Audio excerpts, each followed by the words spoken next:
Hey there, y'all, and welcome to today's Daily Down and Dirty. My name is Fairlight. Welcome to Airy Fairy Tarot. All right, y'all, so I'm using this deck today. I think it's called the Tarot of Worlds or something like that. I wish I could remember. This deck was gifted to me as an early Christmas present, and I just feel like I have to explain it before I start the reading because it's one of those decks where the creator took a different approach to tarot, and so I'm not going to be too traditional with the ones because we don't have swords or pentacles in this one. We have crystals and worlds, and so I'm going to take it for how the cards say it, and we're going to go from there. So the reading centers on the Lovers. And what I really notice about this card is that these two lovers are cut from the same stone. They're really one solid being, and it's like the two forms are just chiseled enough to imply they're separate forms, but truly they are one solid unit. And then also what catches my eye is this rose is in full bloom. And so there's something about these lovers that they're in full bloom. And again, the word cohesion, the word synergy, really, those two words really stand out to me. There's other images in the card, but for now I want to go with those. And so the two clarifiers of these lovers, we've got the Sage of Crystals, also known as the Knower. And then we've also got the Sage of Worlds, who is the Master. So there's something that each of these two lovers brings to this. One is more mental and one is more physical, obviously, this mastery and this knowing.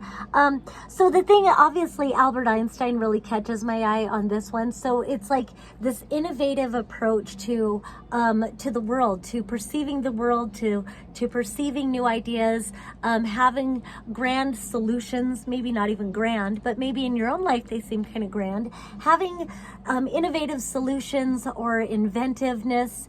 And there's something about this crystal too that just, there's such a perception where you have multiple perceptions, where you can see through multiple facets and shine a light through each of those facets. And so it really, again, it gives an innovative approach to whatever this relationship is about, or whatever these two people have to bring it as their, what their union has to share with the outer world. And then we have this mastery. So it kind of gives me the idea that one of these people has great ideas, but the other one knows how to ground it down into the material. It's like having an idea for a business, and the other person knows how to actually make it happen. And so, that works really well together.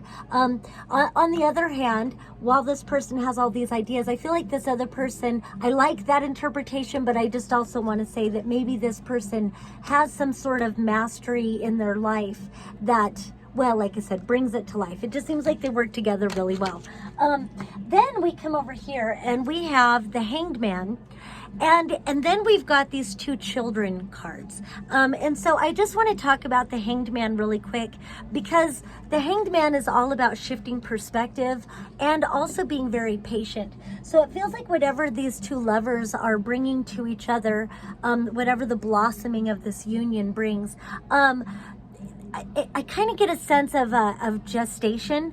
There's this one little part in this card where somebody is cupping this little head, and it makes me think of a newborn baby, cupping this newborn baby. So again, this Hanged Man just makes me think of some sort of gestation. It's not the same as the Hermit where somebody goes into isolation, but there very much does seem to feel like taking a step out of time and place. And that doesn't mean you don't perceive the world, but it is shifting perspective, the way you perceive the world, especially with these new ideas and the way we're implementing. It's almost like stepping out of the world and watching what's going on, so that when you step back into it, kind of another thing that I'll say, I'll always tell people to go to nature, because nature is the great recalibrator. And we don't even realize how much our frequencies are being calibrated by outside sources like electronics and just all these different things. other people, whatever. But when you go out into nature, nature is the great recalibrator. That's where we connect with our own true nature. And the more hours you can spend in nature, the more you come back into your own sovereign vibrational frequency. Then you notice when you step foot on the pavement, you are stepping back into the human fabricated reality. Not that there's anything wrong with that. It's just that there's so much about the human fabricated reality that is programmed and scripted. But when you go recalibrate your own energy, your own frequencies, then you step back into that human fabricated reality, and now you recognize yourself as the creator being once again. You step back in with this sovereign recalibrated vibrational frequency, and now you know yourself all the more to be a creative creator being, fabricating reality instead of being fabricated and scripted. So there is something about that, and I know I'm just kind of going into it all today, but and then we have the child of crystals, which is the learner. And I love how we have the knower, which is the sage, but before that we have the child, which is the learner. And so it does feel like in this time and space, outside of time and space, there's something about learning something new, opening up once again to the ancient mysteries, or opening up to new solutions that have never been seen on this planet. You never know. Then you also have the child of cups, which in this is called the feeler. And I like how, we've got the sage of crystals and the child of crystals, and then we've got the sage of worlds and the child of cups, that somehow the master becomes the feeler. And so there's something about that. I'm hearing like a reinterpretation, but more of a reinterpreter. The way we reinterpret, the way we construct our realities is kind of what I'm feeling. And then with those two children, we've got the three of crystals, which is creativity.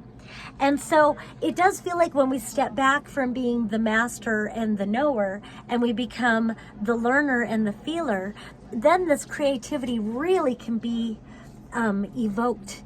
It can really prosper, is kind of what I'm feeling. This creativity can thrive and flourish. And so again, that message about stepping out of time and place, so that when we recalibrate ourselves and step back into the human fabricated reality, now we've got our creative juices flowing again. We've got all this creativity at our disposal, and we start to recognize our ability to manifest reality. And now we have a new way, because we're incorporating that feeling aspect to it. We're recognizing that our senses are heightened, and that our senses go far beyond just the 5 physical senses. There's so much here. I love this deck.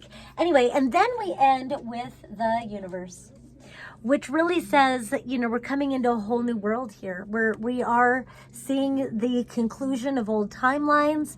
We are allowing the collapse, maybe, of old timelines, of old paradigms.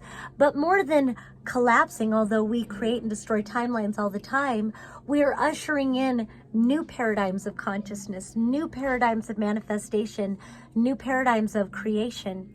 A brand new universe coming into being. And I love that the timeliness of this reading, because we seriously are about to see Pluto enter Aquarius later on this month. And so prepare yourselves now. All right, that's all I have for today. Peace and love until next time.